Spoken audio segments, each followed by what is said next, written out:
suis censée parler là, c'est ça? Oui. D'accord. Je vais juste dire que j'arrête pas de faire des rencontres en ce moment, des rencontres scolaires, des rencontres en salon. Et on m'a souvent renvoyé cette phrase « les ados ne lisent plus ». Et j'ai juste envie de... Enfin, c'est faux. Moi je sais que c'est faux aujourd'hui. Il y a de plus en plus d'ados qui lisent. Vous êtes un nombre incalculable qui lisent. Et il y a toujours eu des gens qui lisent pas. Et il y en aura toujours. Mais je pense que vraiment il y a de plus en plus d'ados qui lisent et qu'il ne faut pas croire à ce mythe-là. Alors évidemment, il faut continuer à faire des choses pour que ça continue. Et les prix ados en font partie. Les rencontres avec les auteurs, je pense, en font partie aussi. Vous avez écrit le début du suivant sur la liste, est-ce que vous saviez déjà qu'il y aurait une suite? Non. Quand j'ai écrit le début du suivant sur la liste, je ne savais pas que j'allais écrire 2 romans, j'étais partie pour un seul. Et puis en cours de route, c'était à peu près au milieu, quand c'est devenu une évidence qu'il y aurait une suite.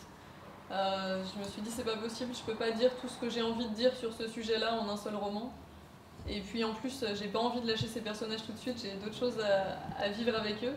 Mais ça s'est vraiment fait comme ça, ça s'est imposé à un moment donné, mais pas au tout début. Comment j'ai eu l'idée?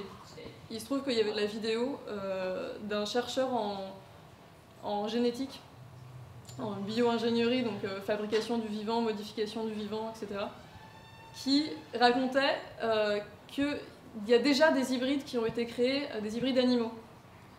Ils ont déjà fait, par exemple, un singe qui a les poils phosphorescents. Ça ne sert à rien, on est d'accord. Mais ils l'ont fait. Et comment ils l'ont fait? En prenant de l'ADN de méduses des profondeurs qui brillent dans le noir et en l'incorporant à l'ADN du singe. Et donc le singe a des poils qui brillent dans le noir.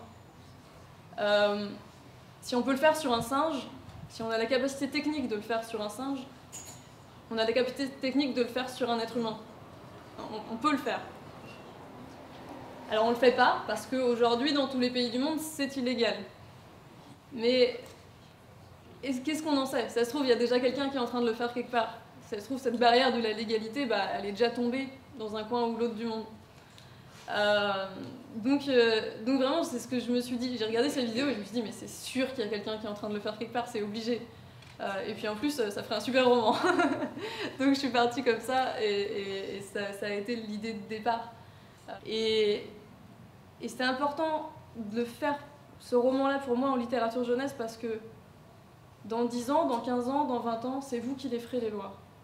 C'est vous qui devrez réfléchir à tout ça pour savoir dans quel monde vous avez envie de vivre et quel monde vous voulez construire. Et voilà, c'était important pour moi de le faire en jeunesse parce que c'est de votre monde qu'on est en train de parler là. Du mien aussi, hein, évidemment, mais du vôtre avant tout. Et voilà, donc merci. Merci d'avoir organisé ce prix, d'avoir sélectionné mon roman. Et merci d'avoir voté pour lui. Et merci surtout, en fait, parce que c'est la seule chose qui compte, merci de l'avoir lu.